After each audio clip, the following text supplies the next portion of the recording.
Estas son las historias sónicas de hoy, donde se conjuntan el arte, la tradición y los grandes legados musicales. ¡Comenzamos! Hola amigos, ¿cómo están? Qué gran gusto saludarlos el día de hoy. Yo soy Tere Chacón y esto es Historias Sónicas, una emisión más que es una coproducción entre el Círculo Beatle Corporativo y Xolotl Cabina de Radio. Hoy tenemos un gran programa, una gran emisión. Vamos a hablar de 4 muchachos que nacieron en la década de los 40, claro, del siglo pasado, en Liverpool, Inglaterra. Pero antes de entrar de manera formal a este tema, quiero agradecer que la gente que está aquí de Xolotl, el ingeniero Mario Flores está aquí frente de mí, con la producción de Mario Aldana y Uric Guzmán de Xolotl Cabina de Radio.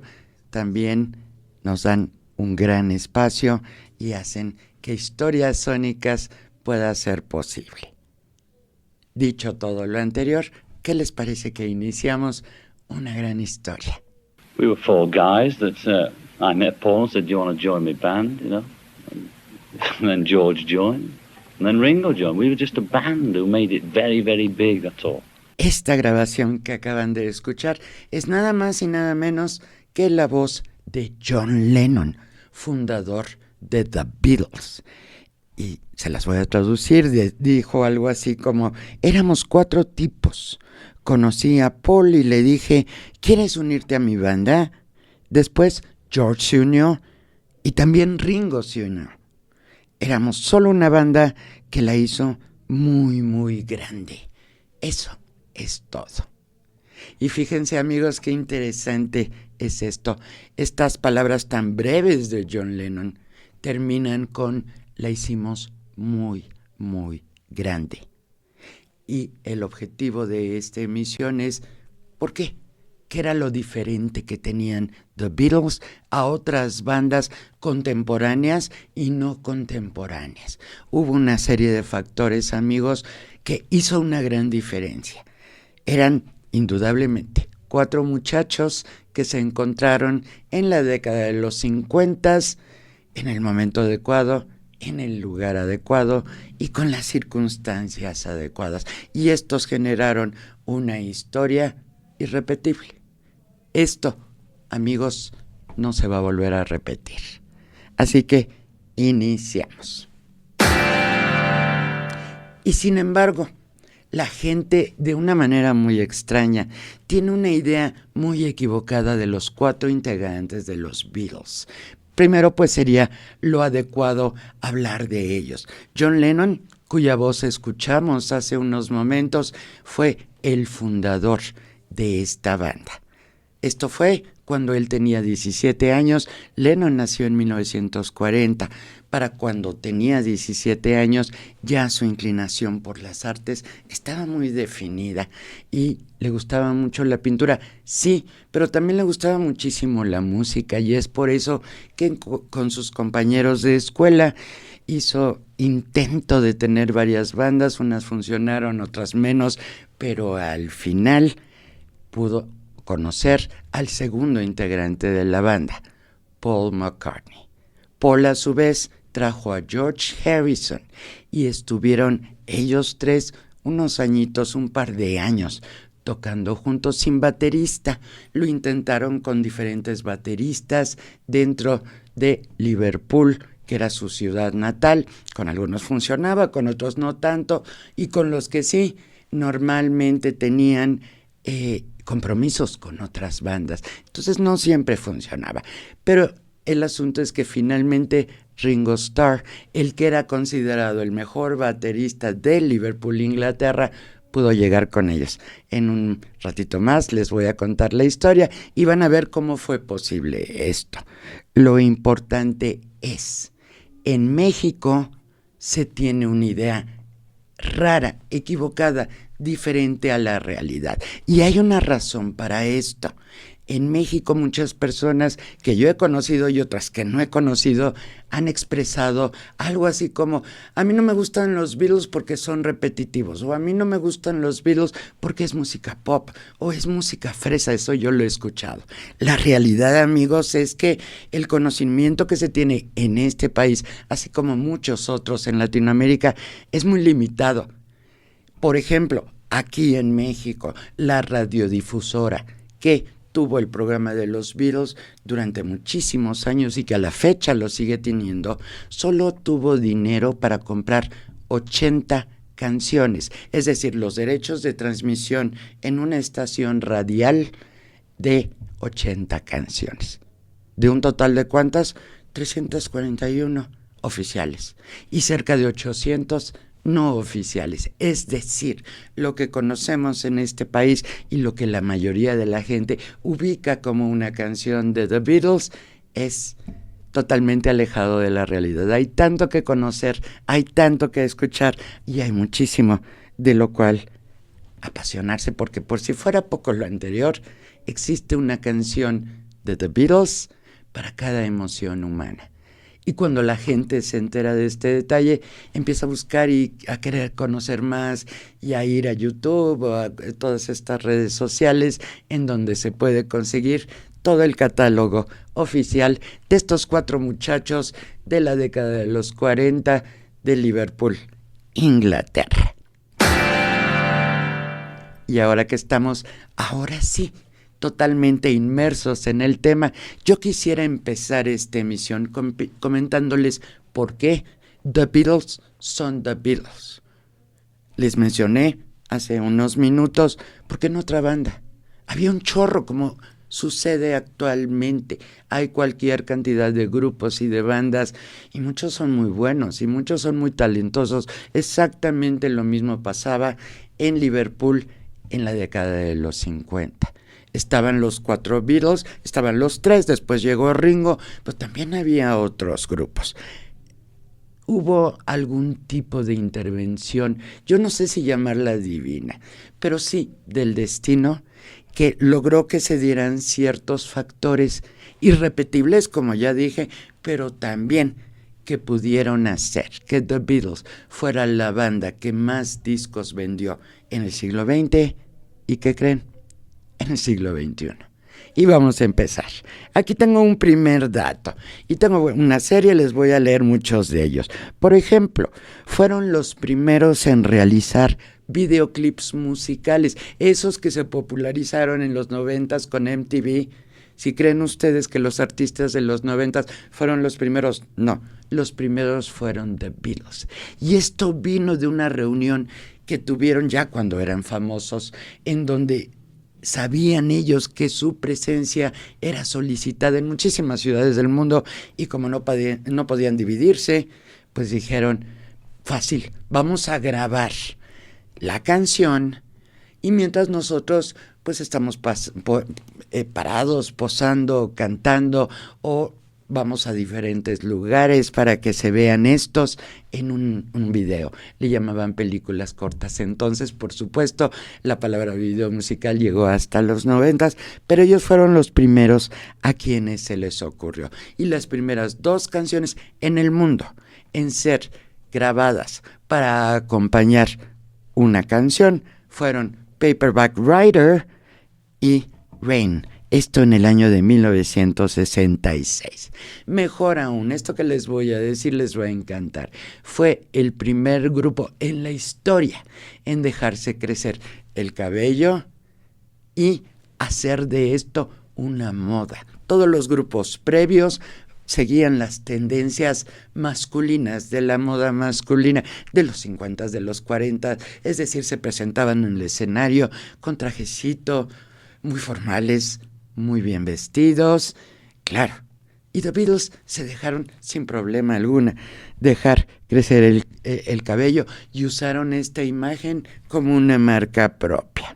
También fueron los primeros en participar en una transmisión musical mundial. Y es que los años 60 fueron unos años fantásticos en muchos sentidos. Entre ellos, en el sentido tecnológico, porque por primera vez se realizó en el mundo una transmisión en donde participaron diferentes países llamada Our World, Nuestro Mundo, y México participó con el ballet de Amalia Hernández, pero por parte de Inglaterra se presentaron The Beatles representando a su nación, a su país. A cada uno de los países participantes les dijeron algo así como, ok, cada país va a tener un número de minutos, hay muchas cosas, no pueden hacer publicidad, no pueden hablar de política, pero sí pueden presentar lo mejor, aquello que representa a su país. Y entonces para la ocasión a John Lennon se le pidió que compusiera una canción sencilla en inglés, con letra sencilla que pudiera ser entendida por toda la teleaudiencia a nivel global. Ellos fueron los primeros. También primera banda en diseñar y vender su propio vestuario. Ya para 1967, con la psicodelia encima, ellos, con tanto dinero generado a lo largo de los años en los cuales estuvieron de gira, pues no tuvieron problema alguna, ya que de paso pues experimentaban con drogas y todo lo demás, y la psicodelia estaba en su mejor momento. No tuvieron problemas en empezar a diseñar su propia ropa, abrieron su propia tienda en Londres, esta de ropa y atuendos psicodélicos. The Beatles también fueron aquellos que fueron los primeros en planear un álbum conceptual. Y esto es interesantísimo. Hace unos días platicaba yo con unos amigos y hablábamos de cómo se escucha música en el siglo XXI. Pues es relativamente sencillo. Tú abres una cuenta en alguna de estas transmisoras de música en línea y haces tus playlists y decides qué escuchar. En los 60, 70, 80 y 90 no era así. Tú ibas a una tienda física y comprabas una de dos, o un EP que contenía 2 canciones de cada lado, o un disco sencillo que contenía una canción de cada lado, y eran vinilos, por supuesto, o comprabas un álbum que normalmente tenía más de 10 canciones. En el caso de The Beatles, contenían 14 canciones en sus primeros álbumes. Y bueno, un buen día, bajo el influjo de alguna droga y con la psicodelia encima, se les ocurrió que sería interesante, así como habían hecho los primeros videos musicales, ¿por qué no hacemos un álbum conceptual? Es decir, que cada canción se refiera a un mismo concepto. Y esto fue muy interesante. La idea se le ocurrió a Paul McCartney cuando venía de regreso de unas vacaciones en África a principios de 1967. Dijo, bueno, si vamos a hacer un álbum conceptual, ¿no sería padre que hiciéramos una banda dentro de otra banda? Es decir, nosotros, The Beatles, los 4 que ya conoce todo el mundo, ¿no sería padrísimo que nos disfrazáramos de otra banda, con otro nombre, con otra música, con música ligada entre sí? Y el nombre de este nuevo grupo le fue asignado, por supuesto, por Paul McCartney, y fue Sgt. Pepper's Lonely Hearts Club Band, que en español es algo así como el Club de los Corazones Solitarios del Sargento Pimienta. Y el nombre era tan largo porque en esa época, en los 60s, era común un nombre largo en las bandas para que hicieran un efecto mucho más memorable. Bueno, pues ellos fueron los primeros también en ocurrírseles en tener un álbum conceptual. También importantísimo, y esto se lo debemos todos a John Lennon. En los 60s no se incluían las letras de las canciones de ningún disco en el disco en sí, en el formato físico, en la portada o en la parte trasera. Y no se hacía porque, claro, era un negocio de las disqueras. Las disqueras nada tontas producían el álbum, los artistas hacían la grabación, hacían el disco y vendían el disco, pero por separado. Buscaban la letra de cada una de las canciones que se incluían y las imprimían junto con las partituras para que los músicos pudieran comprar las letras y la forma de tocar la música de cada álbum. Y un buen día, John Lennon, ya en toda su gloria, ya como un artista probado, millonario, arrogante, dijo, a ver, ¿y por qué no podemos poner nosotros las letras de nuestras canciones en las portadas del disco o en la contraportada? Y la primera respuesta que recibió fue de parte del director general de EMI Music, EMI Parlophone en ese momento, que era la disquera que movía todos los discos de The Beatles a nivel mundial. Y el director le dijo, a ver, cálmate por favor, esto es negocio de las disqueras, no te metas. A lo cual John Lennon contestó, me meto porque somos el grupo más exitoso, somos el que más ventas generamos y yo deseo que las letras de nuestras canciones estén en la parte trasera, en la contraportada de nuestros discos. Ahí se les vino abajo a todas las disqueras el negocio de las partituras y yo tengo entendido, por supuesto, he ido a cualquier cantidad de tiendas de música, todavía existe el negocio de las partituras y las letras y lo demás, pero ya no es lo mismo. Muchas bandas siguieron este ejemplo. Otra situación en la cual The Beatles fueron los primeros fue en hacer que cada uno de los elementos de la banda, es decir, John Lennon, Paul McCartney, George Harrison y Ringo Starr, cantara al menos una canción en cada álbum que sacaban al mercado. Y por ende vino una gran consecuencia. También es la primera y la única banda en el mundo en el cual cada uno de sus elementos es reconocible. Si tú vas a la India, si vas a Pakistán, si vas a Singapur y dices el nombre John Lennon, Paul McCartney, Ringo Starr o George Harrison, ten la seguridad que la gente sabrá a quién te refieres y a qué grupo pertenecía.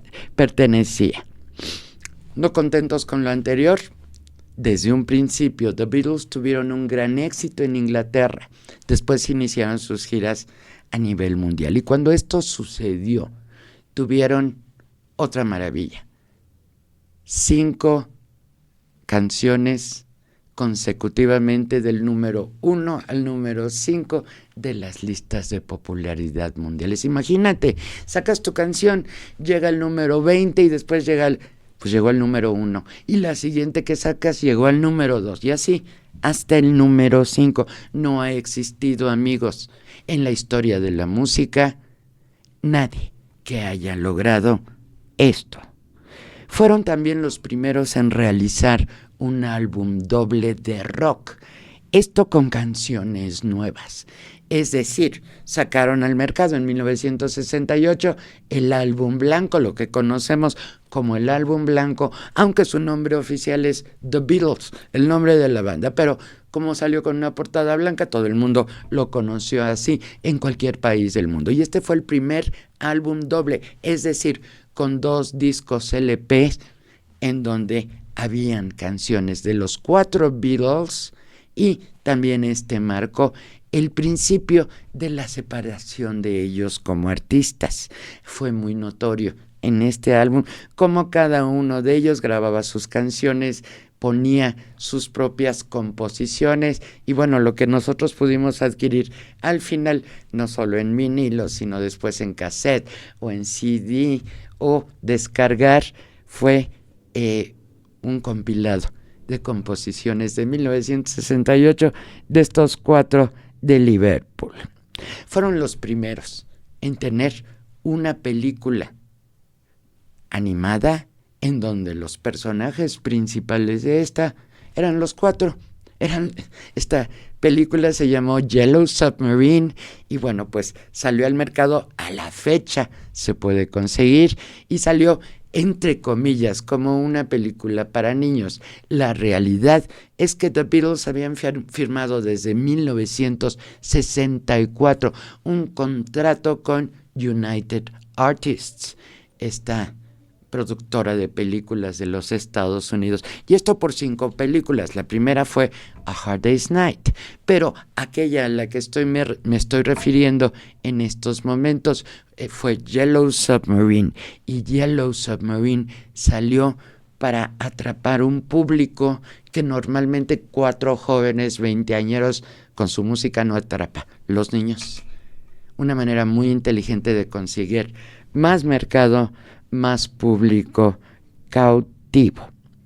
En un inicio, también The Beatles fueron los primeros, y eso que había cualquier cantidad de bandas en esa época, en colocar al baterista en la parte de atrás de el guitarrista líder, el guitarrista de acompañamiento y el bajista. Bueno, pues el baterista estaba atrás como en cualquier banda, pero la diferencia es que le pusieron un podio, de tal manera que esta gente de los 60 que fue afortunada de ver a The Beatles en vivo, podía ver perfectamente bien a Lennon, Harrison y McCartney, y en la parte de atrás, pero arriba, a Ringo Starr tocando la batería. Y esto, bueno, pues fue un hito, porque a partir de ahí todas las bandas que siguieron se les ocurrió, claro, hacer lo mismo. Tuvieron la fortuna en 1962 de conocer al productor de Emmy Parlophone, George Martin, que por azares de la vida no tenía nada que ver con rock, ni con banditas de veinteañeros, ni nada por el estilo en el Londres de los 60. Él se dedicaba a grabar discos de marchas militares, a veces grababa programas de comedia que se transmitían en la BBC, que claro, era la estación de televisión y de radio en la época en Inglaterra. Pero bueno, el asunto es que George Martin y The Beatles se conocieron, y de alguna manera algo mágico sucedió, que George Martin se encargó de producirles desde el primer disco y todos sus éxitos consecutivos. ¿Cuál fue la maravilla?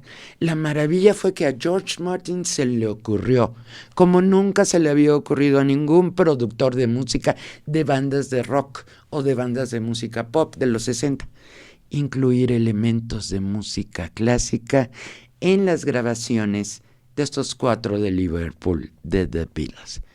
Y algo que tú pudieras pensar, que los jóvenes de la época podrían rechazar, correcto, ellos eran los que tocaban rock, ellos eran los que manifestaban esta nueva manera de interpretar música en los 60, a diferencia de la música de sus padres, de sus abuelos.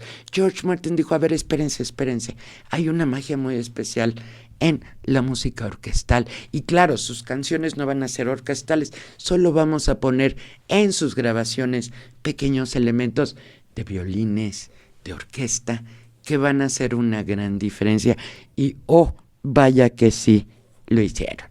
Y bueno, me voy a seguir a la siguiente parte, pero antes déjenme concluir con decirles que The Beatles fueron los primeros artistas en el mundo en tener su propio sello discográfico. Generaron tanto y tanto dinero para una Inglaterra que estaba saliendo de la crisis económica de la Segunda Guerra Mundial.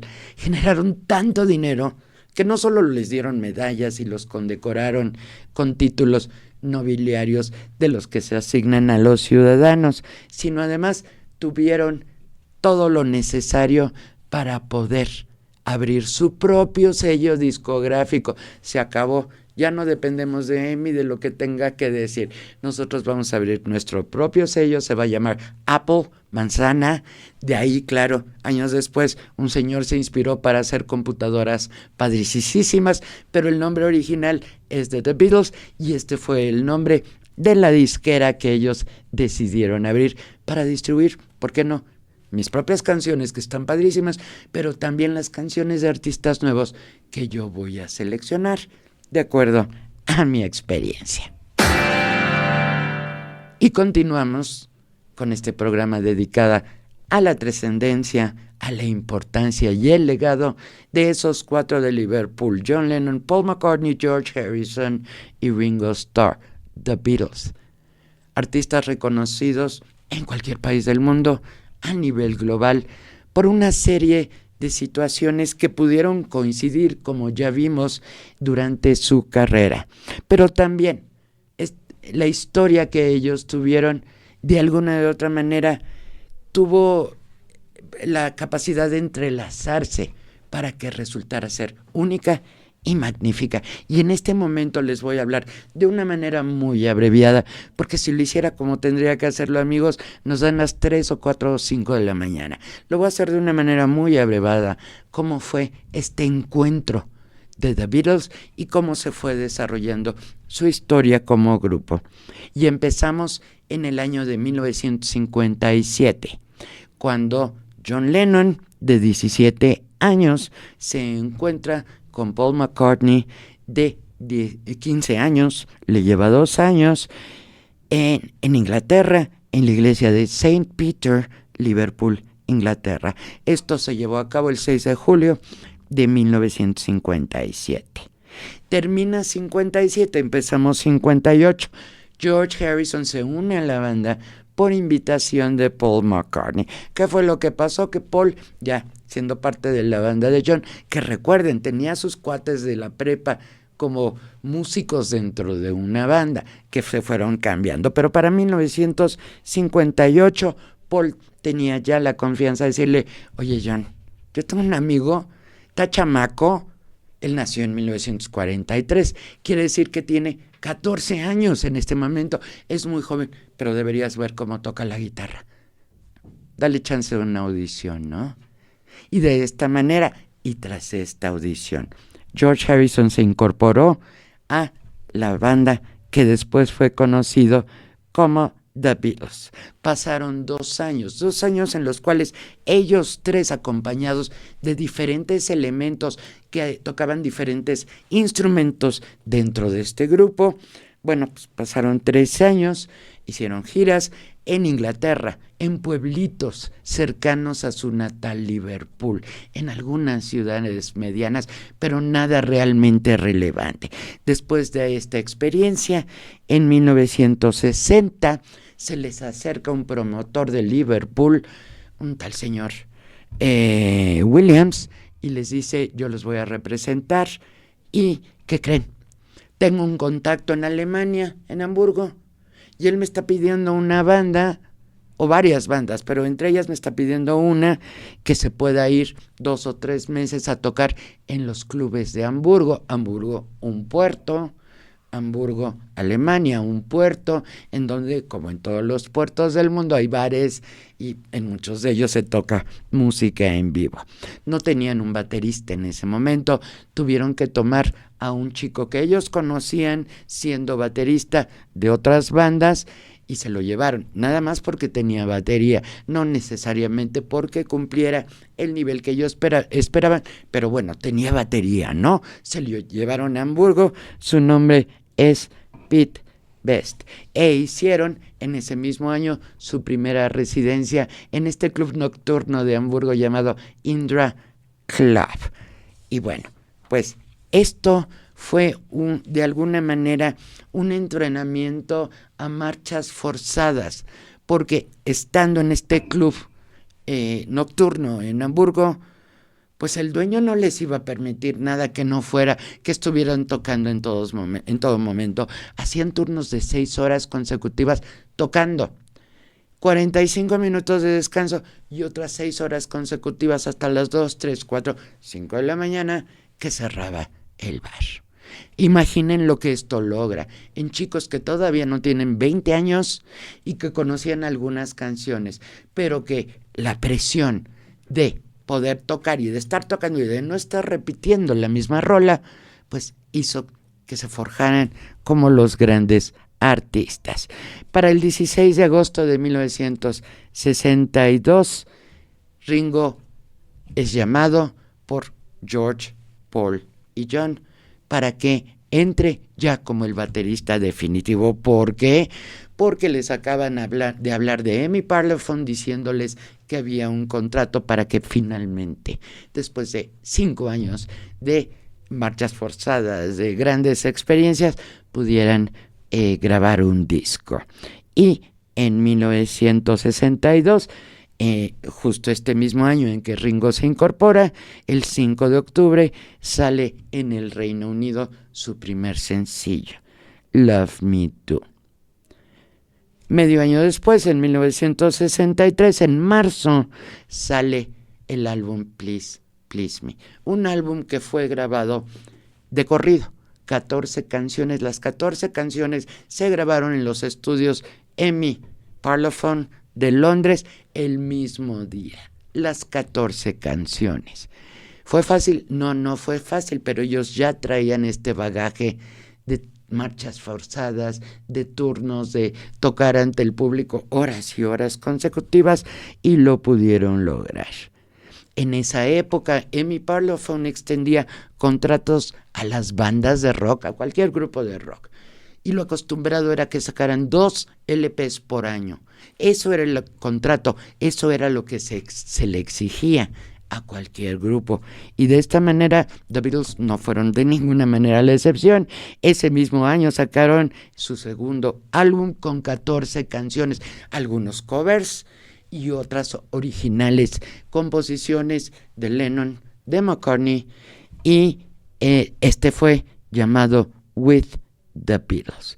Para finales de ese año, 1963, la Beatlemanía se desató. ¿Qué es la Beatlemanía? La Beatlemanía se define como la pasión de seguir, de estar al tanto y de monitorear a The Beatles, estén donde estén, vivos o muertos. Pero claro, en 1963 estaban vivos, eran jóvenes, eran guapos, y lo que pasaba es que cada vez que se presentaban en Londres o en cualquier ciudad de Inglaterra, siempre había a la entrada decenas y decenas y decenas de chicas gritando a más no poder, sorprendiendo a los extraños, llorando y esperando nada más el momento en el que entraran y en el que salieran. Mismas chicas que, claro, fueron sus seguidoras más fervientes, las que compraban los primeros discos de The Beatles.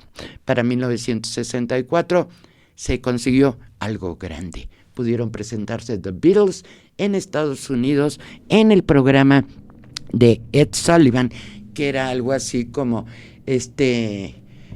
anfitrión de un programa de los domingos familiar en televisión. Bueno, pues el de Estados Unidos se llamaba Ed Sullivan y se presentaron en su programa el 9 de febrero de 1964, haciendo muchísimas cosas, pero entre ellas que en la nación entera, los Estados Unidos, se detuviera. Literalmente no había gente en la calle, no había ningún movimiento en las ciudades, y fueron más de 73 millones de espectadores que vieron el debut de los 4 de Liverpool en este programa, el show de Ed Sullivan. Poco tiempo después, en julio, presentaron al público su primera película, ya les había hablado de ella, A Hard Day's Night. Esto en 1964, y enseguida, en diciembre de ese año, sacaron nuevamente el segundo álbum del año, y este fue Beatles for Sale. Fíjense cuántos años llevamos, no son muchos. 1965 llega la madurez musical. Ahora sí, se cumple algo muy interesante. Se empieza con estos nuevos álbumes a partir de 1965. Ellos ya no necesitan cantar covers, no necesitan cantar canciones compuestas por alguien más. Y entonces todas sus canciones a partir de este año pues son composiciones suyas. Empieza la época de la experimentación, y este año también trae un amigo muy singular, el cantante Bob Dylan de los Estados Unidos, y The Beatles coincidieron en una de las giras que The Beatles realizaron en los Estados Unidos, y los introdujo a la marihuana, a la mota. Créase o no, en Liverpool todavía eran muy conservadores los jóvenes y no se atrevían a lo que aquellos grupos norteamericanos sí se atrevían.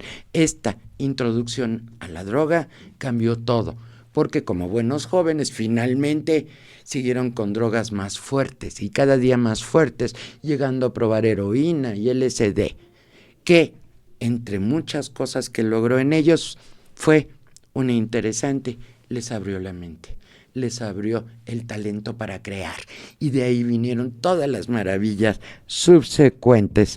Para 1965 también hubo un reconocimiento mundial y publicaron los álbumes Help y Rubber Soul. Esto en 65.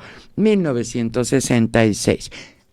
Última gira mundial. Por supuesto, se me olvidó decir que en 1965 volvieron a hacer historia. ¿Cómo lo hicieron?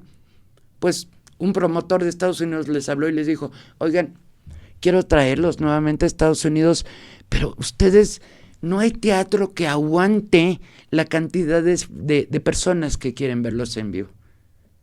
¿Por qué no lo hacemos en un estadio? El primer concierto en un estadio fue en el estadio Shea Stadium de la ciudad de Nueva York con The Beatles. Y tocaron, por supuesto, ante 55,600 personas. Si tienen la oportunidad, amigos, busquen en YouTube alguna de las canciones, así, Shea Stadium, The Beatles, Nueva York, se van a maravillar. Como el mundo se maravilló, porque esto en los 60s no sucedía.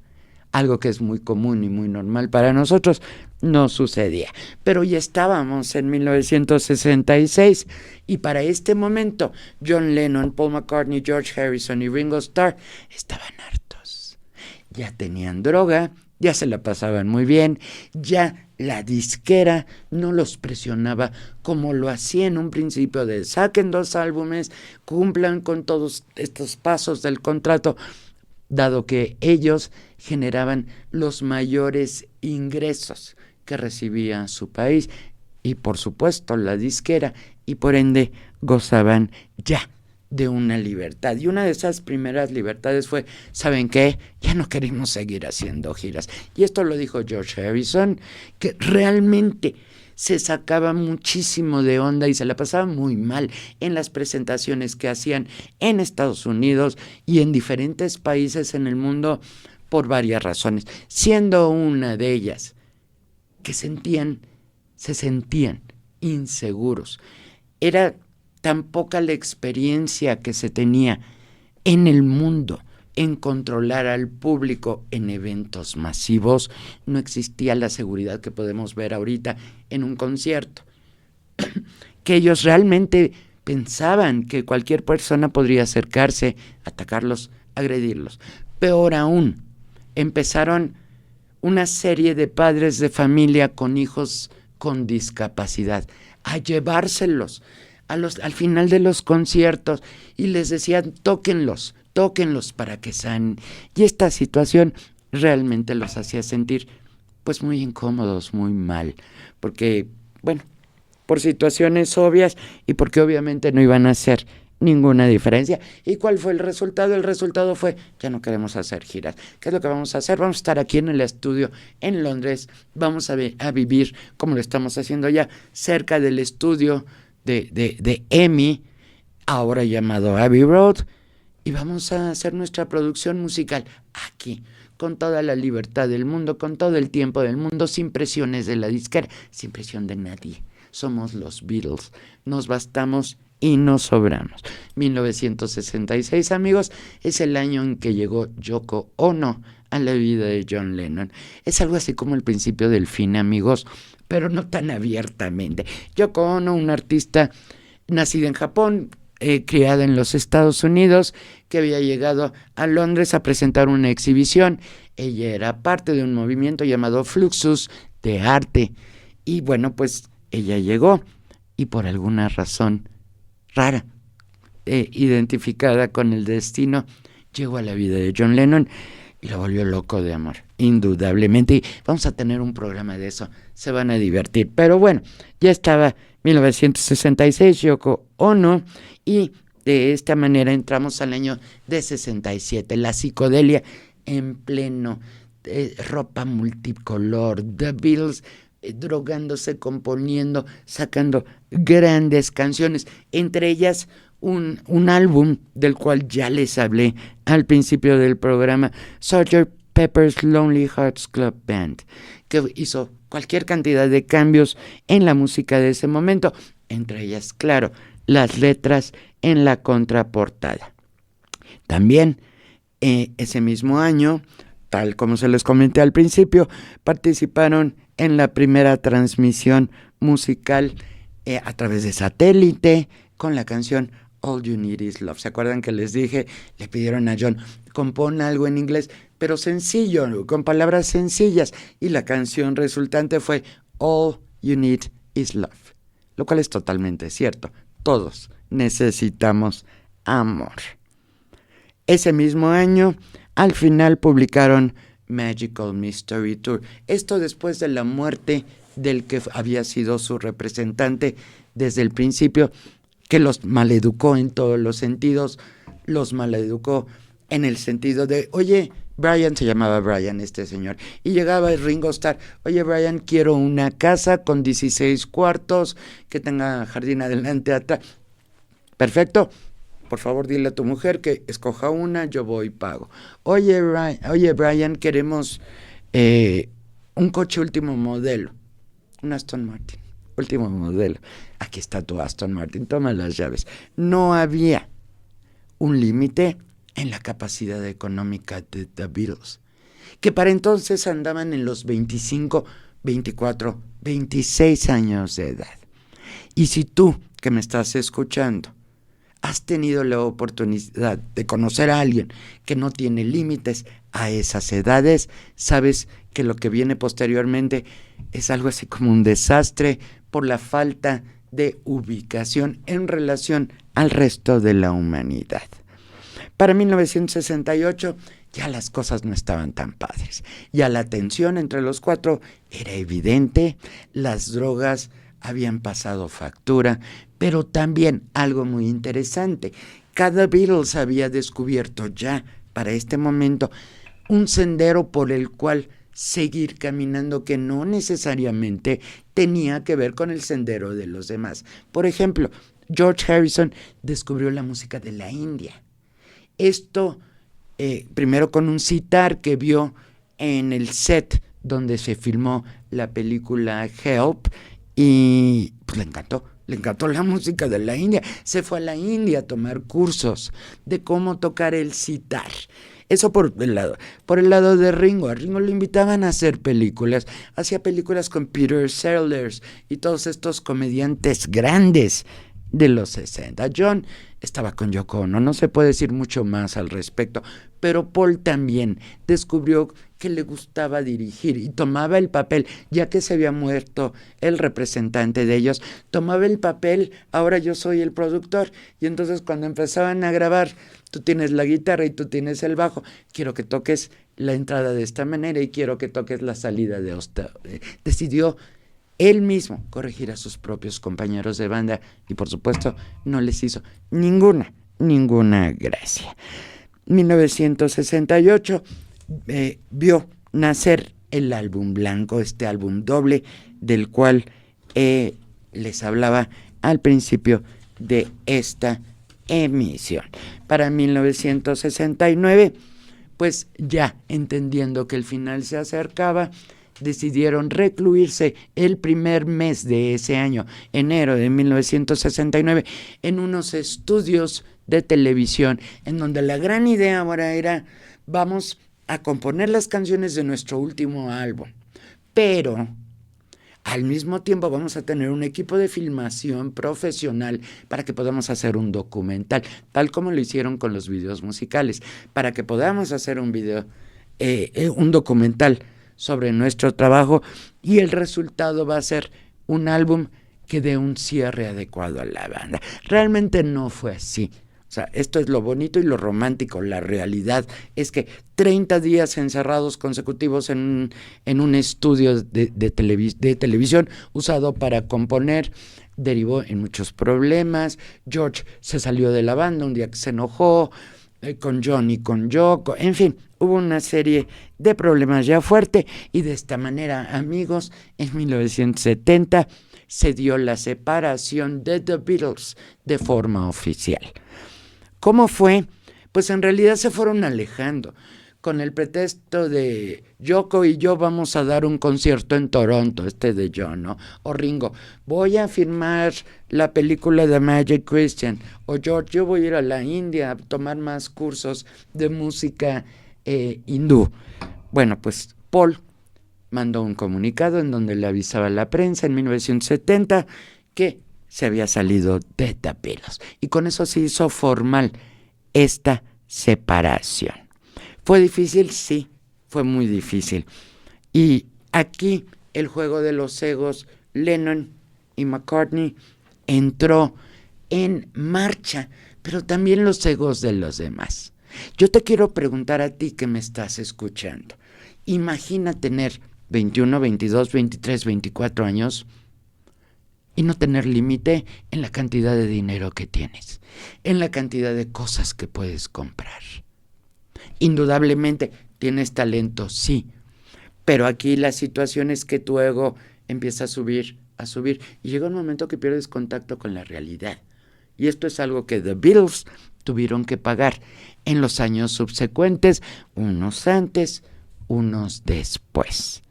Esta historia que les conté de una manera breve de la vida de The Beatles, siendo un grupo, es de alguna manera desafortunada, sí, pero la realidad es que en 1970 lo que surgió al mundo fueron 4 artistas solistas, cada uno con un respaldo y con una experiencia única, y que lo que logró fue que ellos pudieran lograr grandes carreras como solistas.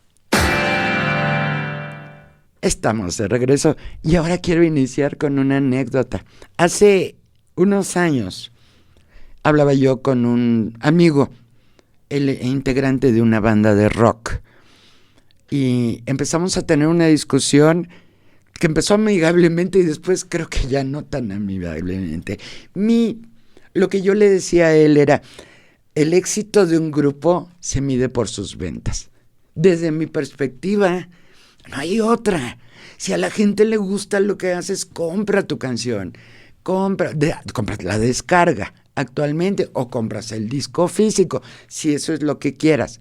Desde mi entendimiento, como alguien que se ha especializado en The Beatles y en muchísimos grupos, no solo de los 60, sino de años posteriores, es que si vendes mucho, eres un éxito. Creo que para mí no hay mayor indicativo de que una banda le está armando que grandes ventas. Este amigo músico no le hizo ninguna gracia a lo que dije, ninguna, y me empezó a argumentar que, bueno, Tere, es que hay otros elementos que tienes que tomar en cuenta, maestría, manera de interpretar, sí, indudablemente. Yo entiendo que hay muchos artistas que no tienen realmente talento para cantar y sin embargo venden millones, y para esos tenemos un chorro de ejemplos en la actualidad, ¿correcto?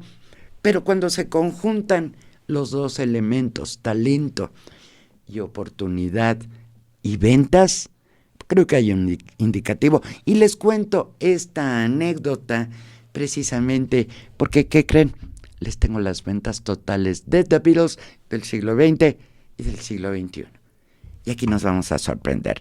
En el siglo XX, de puros álbumes, es decir, long plays, cassettes o CD, se vendieron 384.2 millones. Millones de cassettes, de álbumes o de CDs, de productos de The Beatles. Y de sencillos y EPs físicos, 127.3 millones. De esto, el total del siglo XX, estamos hablando de 511.5 millones de productos de The Beatles vendidos. ¿A cuánto asciende? No existe una cifra exacta así de vendieron 2,000 millones, no.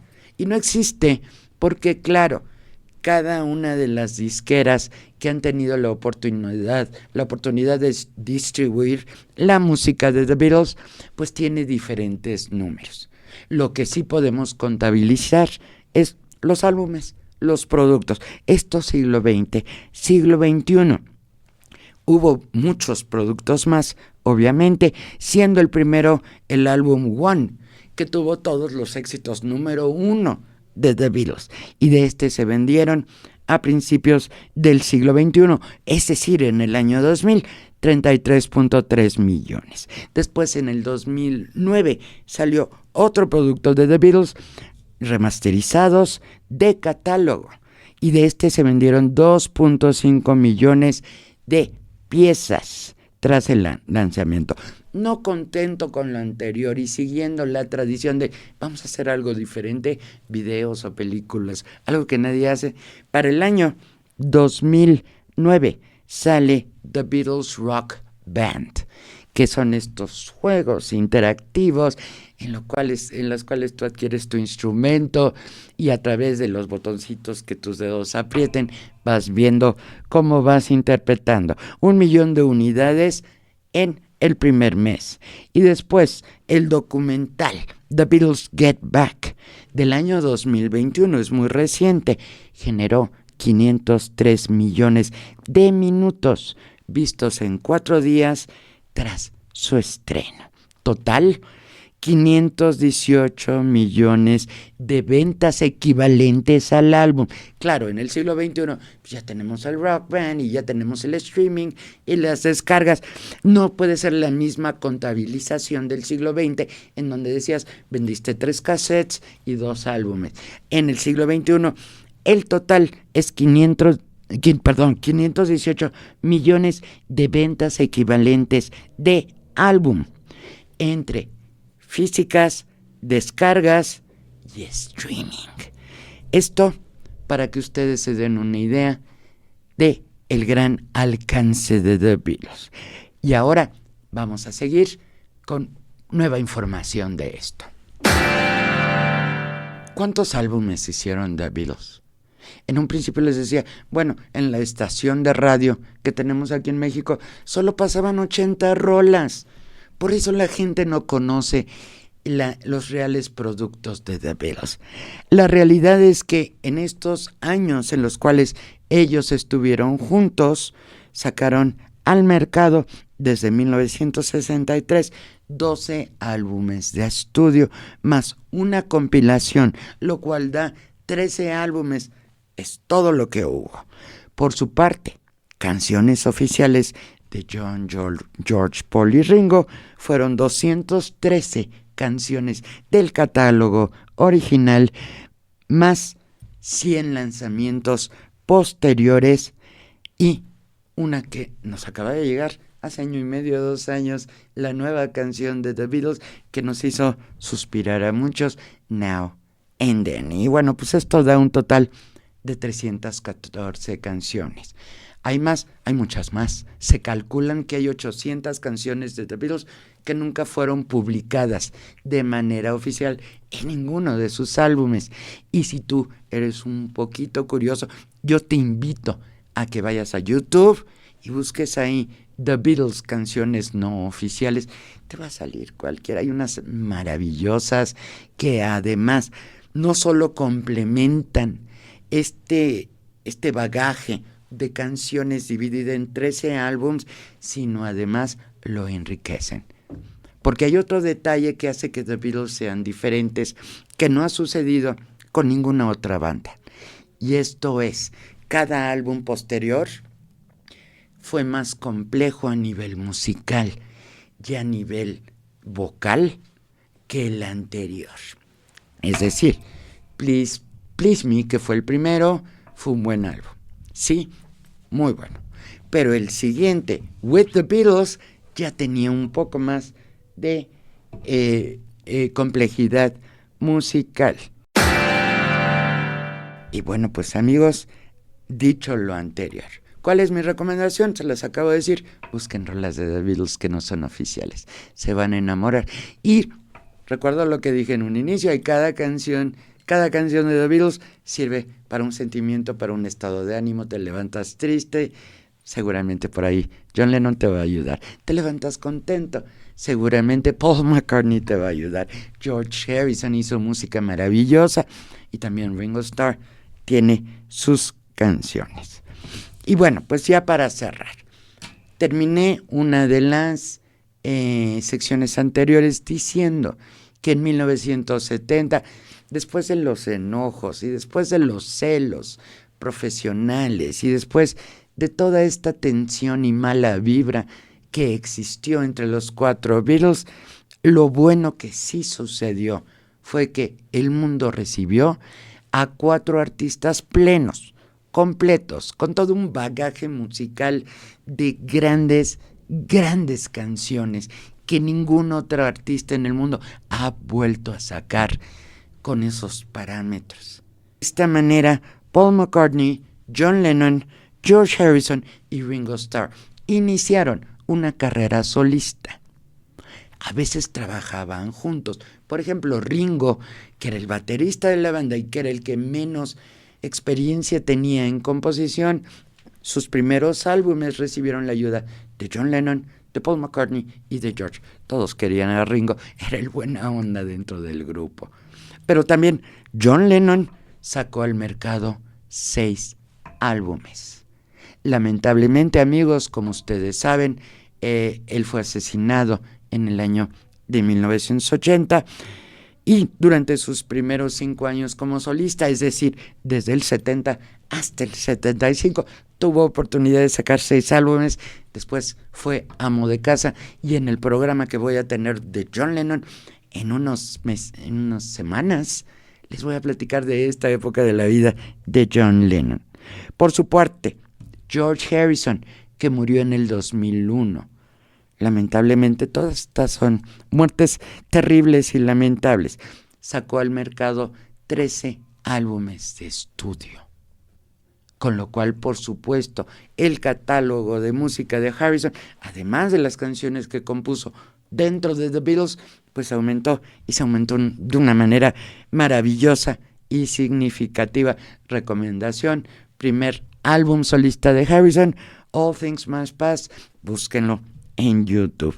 Ringo Starr, aquel en el que nadie creía, el que no componía, el que se llevaba bien con todo el mundo, pues casi fue el ganón.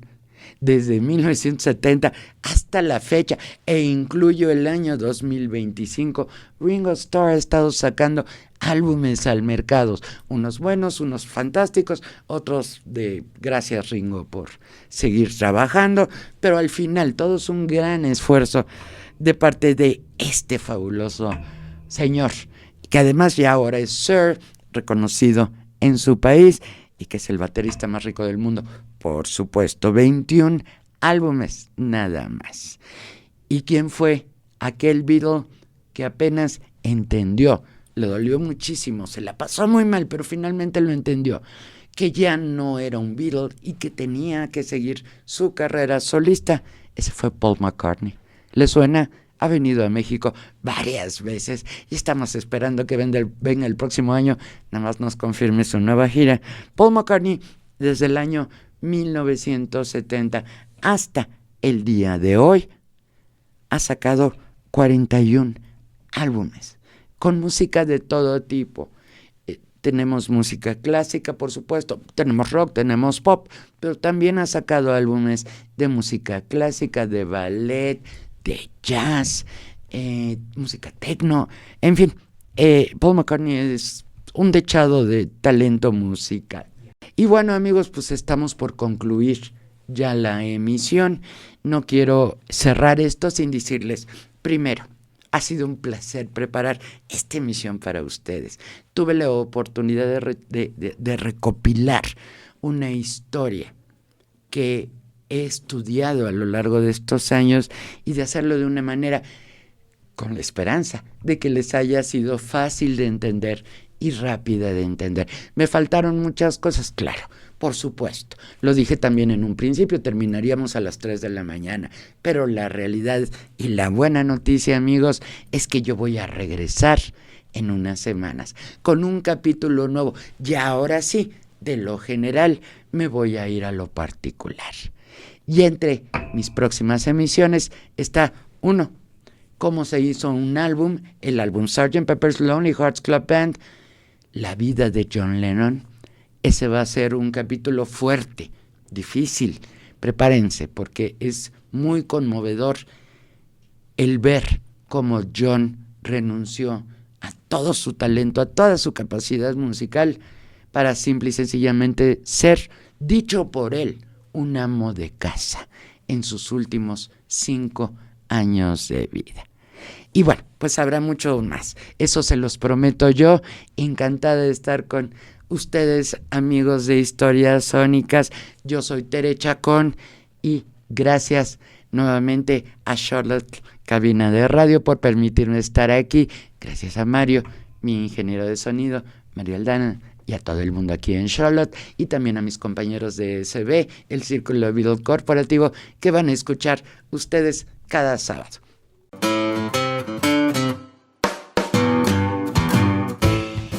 Estas fueron las historias sónicas del día de hoy.